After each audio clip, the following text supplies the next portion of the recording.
গ্রামটির নাম সোনারপুর। চারিদিক সবুজ। গ্রামের আমগাছের নিচে বাচ্চারা খেলা করত। সেদিনও তারা খেলা করছিল।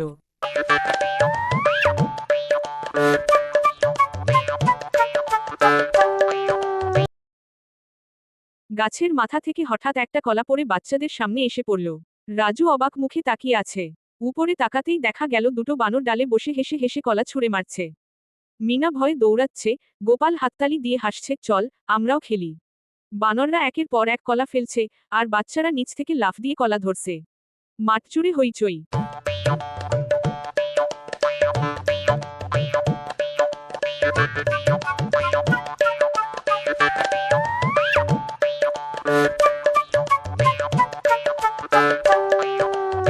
শেষে বানররা গাছে থেকে লাফ দিল। রাজু বলে উঠল, আজকে আমাদের খেলায় বানর দল বাঁধল।